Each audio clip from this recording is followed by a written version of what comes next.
Hey guys, Mark Parsons here with Remax. Today I'm here to address a question again. Is it a good time to sell Vancouver real estate? Now, I've always said there's no such thing as a Canadian market or even a Vancouver market when you're thinking of buying or selling a property for yourself. Every area is a niche market and every property type is a niche market. So I'm going to try and break down the Greater Vancouver area as quick and as best as I can with very visual infographics here to help you see what's going on. Every graphic that you see will be linked to below, so you can click through to it and look at the numbers in more details if I'm going through too fast. But the first infographic we're looking at is Greater Vancouver detached homes year-over-year price change. So what is the difference in prices from October 2017 to October 2018? Are prices up? Are they down? What's going on? So you can see these are all the cities across Greater Vancouver. Anything circled in green, this is areas where detached home prices are up year over year. So if you were looking to buy in October 2017, last month you would have been paying more for the same home in any area that's circled in green. Any area that's circled in red, prices have gone down over 5% year over year. So we're not looking to highlight minor price changes. I mean, prices go down a couple percent, they go up. I mean, typically they've gone up here more and more over the years. So I don't want to highlight a negative when it's very, very minor. So the red that you're seeing is where we're starting to really notice the effects of this high inventory and low sales transaction where prices have dropped more than 5% year over year. Anything that isn't circled at all is somewhere between prices are flat or they've gone down somewhere between 1 and 4% or 1 and 5% there. So just visually looking at the map, you can see where prices are up, where prices are down, I mean, somewhat significantly, and where prices are kind of remaining in the flat zone there. So we'll move from detached homes onto attached properties. So this is condos and townhomes, the same thing, year over year price change from October 2017 to October 2018. And this is grouping condos and townhomes together. So anything circled in green, just as the last infographic, is prices are up. So you can see the areas, most of the areas in Greater Vancouver for condos and townhomes, year over year prices are still up.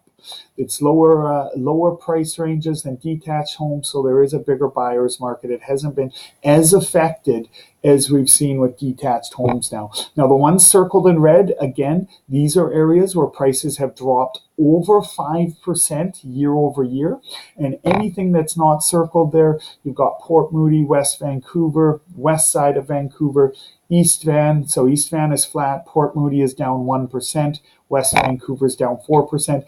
Those are not circled. We're looking to highlight what's up and what's down in a significant range to take notice of. So although I don't like to look at prices month over month because I like to see trends and prices are always going up and down, what I do like to look at month over month is, are we in a buyer's market, a seller's market, or a balanced market? Now, this is measured from the absorption rate. What the absorption rate is, it measures how fast homes are taken off the market through successful sales. So, for example, if the absorption rate is 20%, that means 1 out of every 5 homes have sold. If the absorption rate is 10%, that means 1 out of every 10 homes is sold. So how it works, anything 21% or above, so anything above 20% is considered a seller's market. Anything between 12% and 20%, that's considered a balanced market. And anything 11% or below, that is considered a buyer's market. So as we look at detached homes here, anything circled in red, this is considered a buyer's market. So the absorption rate is 11% or below, and it's considered a buyer's market. This is where the buyers will have the most options, they'll have the most negotiating power, and sellers are having to either be patient or stand out somehow to buyers in order to get those offers in. Anything circled in green is considered a seller's market. I know what you're saying. There's no green circled there. Greater Vancouver for the month of October last month, there was no place that was in a seller's market. So what you're looking at, if it was circled in red, you were in a buyer's market. And if it's not circled at all, then you were considered a balanced market. So it was about half and half between buyer's market and balanced markets for last month, the month of October. However, we've been spoiled over the last 5 years in the Greater Vancouver area where even a balanced market is scaring sellers and buyers. But the truth is about half of the markets were in buyer's market, about half were in balanced market for detached homes in Greater Vancouver. Again, for this infographic, you can just click below and you'll be able to look at all the numbers yourself for your specific area. And if we move on to the monthly absorption rate for last month, October, for attached properties, so condos and townhomes, what you're going to see is more of a balance of both ways. We're not even so much of a balance. Everything circled in green was a seller's market. So these were markets that had an absorption rate of above 20%. The ones circled in red there are buyer's markets, or were buyer's markets last month, I should say. And then anything that's not circled at all was considered a balanced market. So downtown was a balanced market last month. Abbotsford, Surrey, these were all balanced markets last month. North Delta, Richmond. So anyway, again, guys, I'm trying to keep this quick. You can click below all of these infographics that I've just went over.